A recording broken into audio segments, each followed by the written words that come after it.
You really expect us to babysit while Adele is in town? Don't be ridiculous. We already bought the tickets. Why can't you just figure things out yourself for once? That was my mother's voice, calm but cutting, dripping with a kind of cruelty that felt sharper than a knife. She didn't even hesitate. She didn't care that I was hours away from surgery, hooked up to 4 lines, clutching my swollen belly with stitches from the emergency C-section still fresh, begging for help.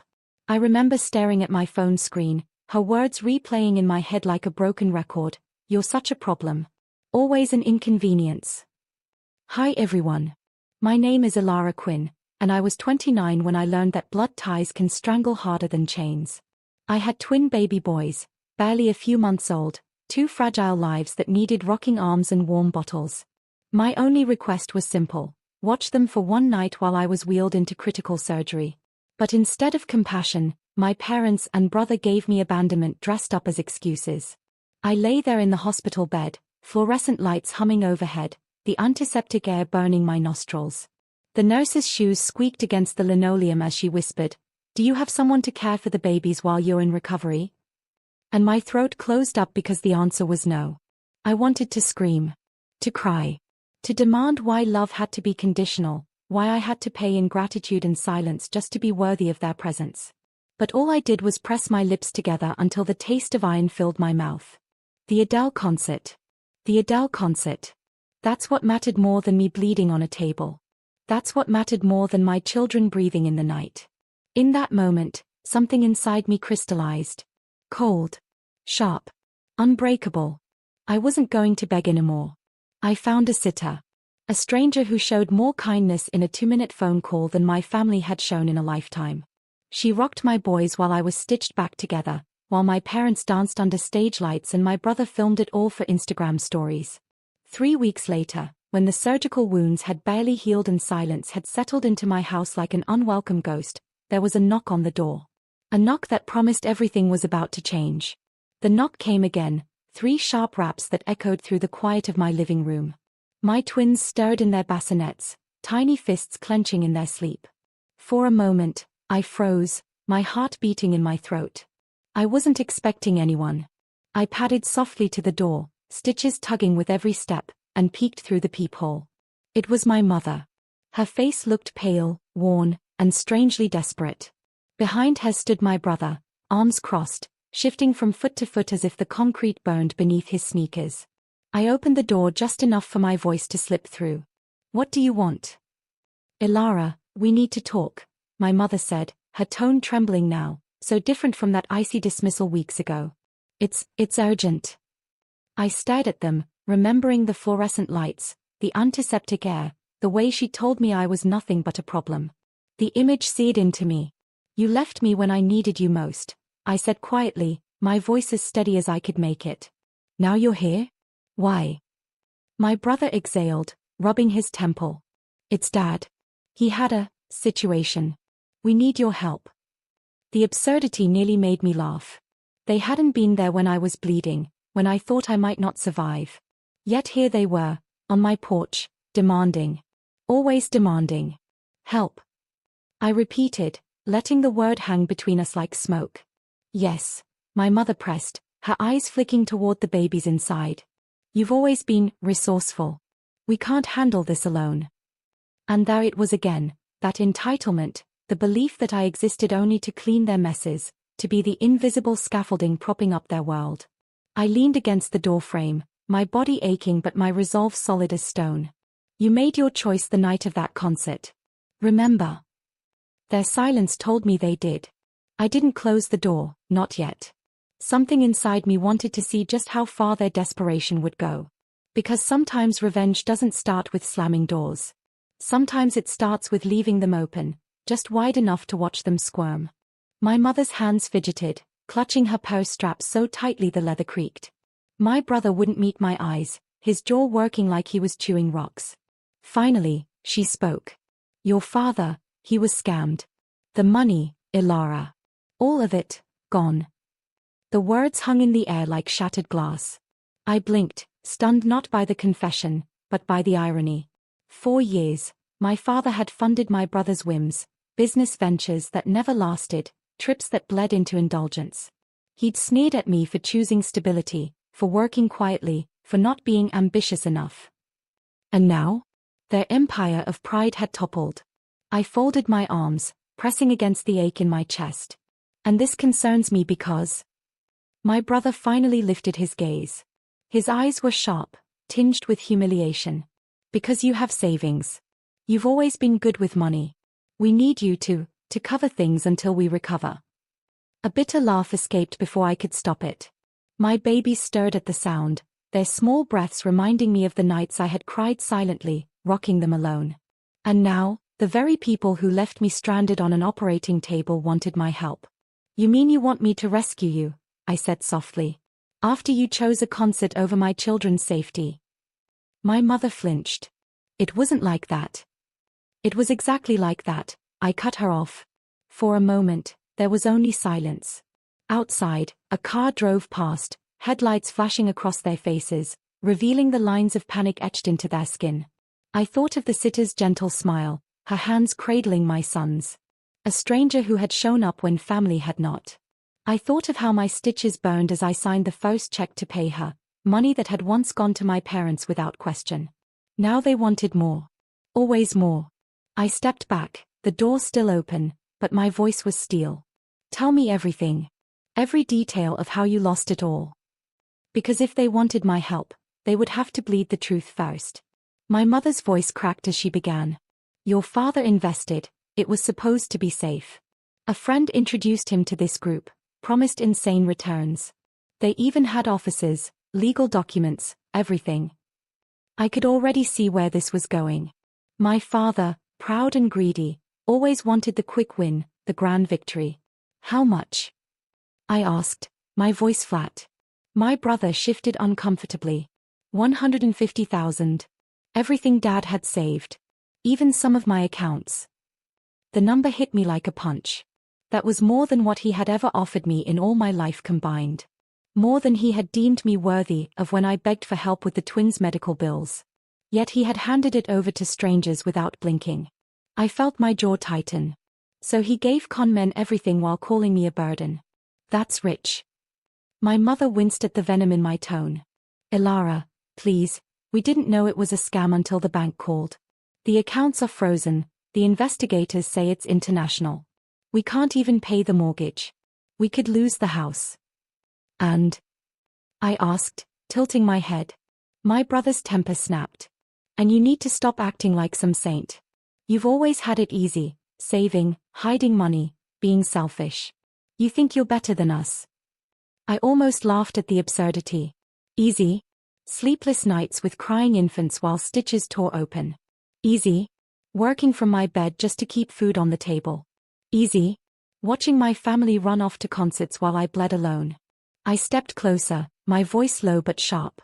No, Alex. I don't think I'm better. I just stopped letting you drain me dry. They both stared at me then, silent, waiting for a shred of mercy I wasn't sure I had left. And in that silence, I realized something. This wasn't just their downfall. It was my turning point. For the first time in years, I held the power, and they knew it. I closed the door halfway, letting their panic cling to the threshold. Come back tomorrow, I said. And bring proof. The next evening, just after I laid the twins down, headlights swept across my front window. A car door slammed. Then another. The knock followed, heavier this time, impatient. When I opened the door, my brother shoved a folder into my hands. Here. The proof you wanted. I carried it to the kitchen table, their footsteps trailing me like shadows. My mother clutched her coat tightly, eyes darting toward the bassinets where my babies slept. She didn't dare speak. I opened the folder. Pages upon pages of contracts, glossy brochures, even photos of lavish offices with smiling investors. But then I saw it, my brother's signature, bold and reckless, on the line beneath my father's. And worse, loan applications, 3 of them, with my name typed neatly on the guarantor line. Forged. The air left my lungs. You forged my name. My brother flinched. It was just paperwork, no one was supposed to get hurt. We thought. You thought, I hissed, slamming the folder shut, you could gamble with my life, my credit, my children's future. Without me knowing.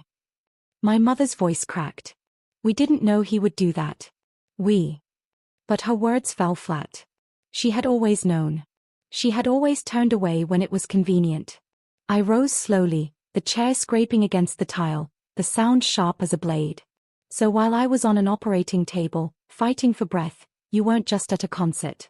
You were also dragging my name into your lies. Neither of them spoke. My brother's shoulders slumped, his arrogance bleeding out into shame. I looked at them, these people who had called me an inconvenience, a problem, a burden. And now they needed me to fix the mess they had built on my stolen name. For a brief moment, I saw it, the house they might lose, the fee etched into my mother's face, the hollow look in my brother's eyes. But then I thought of my twins, innocent and fragile, who deserved better than this cycle of betrayal. I placed the folder back in his hands. Leave, I said coldly. Before I call the police. They didn't leave quietly.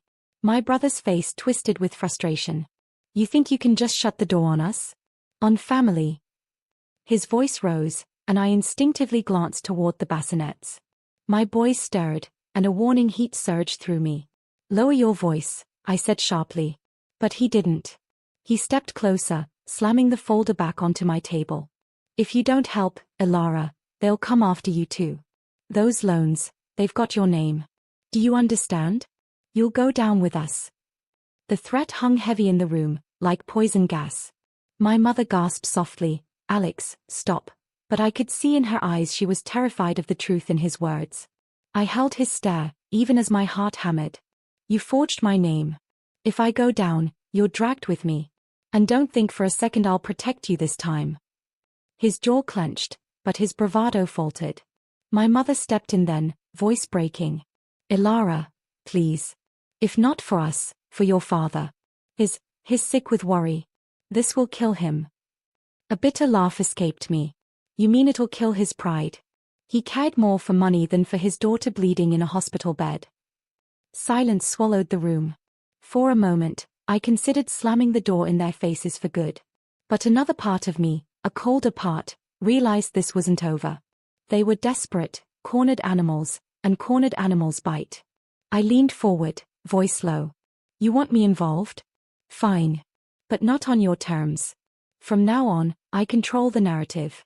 Every document, every call, every word, you run it through me. And if you lie once more, I'll burn you down with the truth. My brother's eyes flickered with both fear and rage. My mother nodded, too quickly, relief washing over her.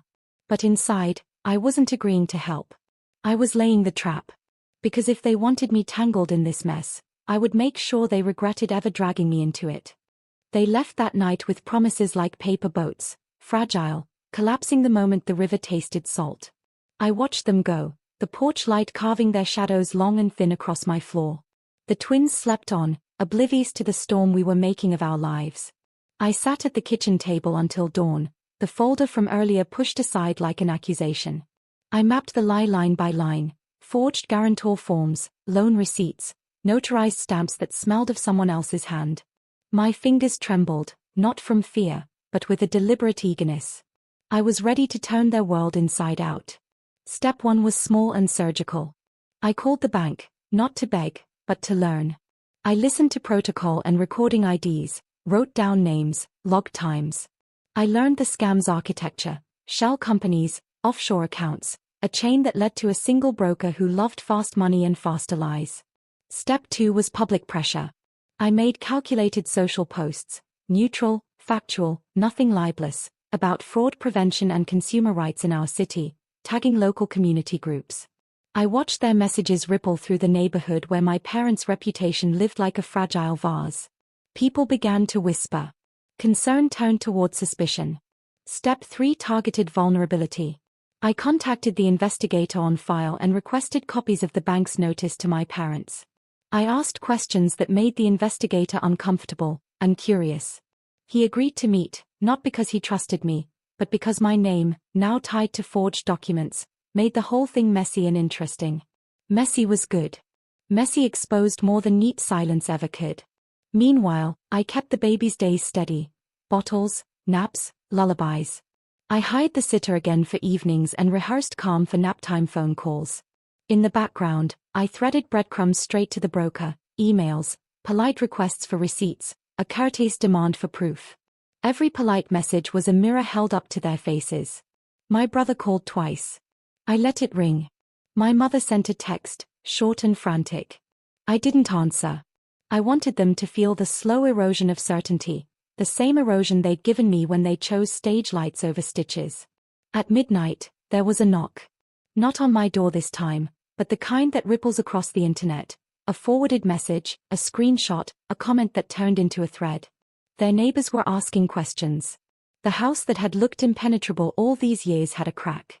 And from that crack, everything began to fall. The crack widened quickly. What began as whispers online grew into shouts in the daylight. Neighbors no longer waved at my parents in the driveway. Old friends stopped answering their calls. My father's name, once untouchable in local circles, was now paid with words like fraud, reckless, and liar.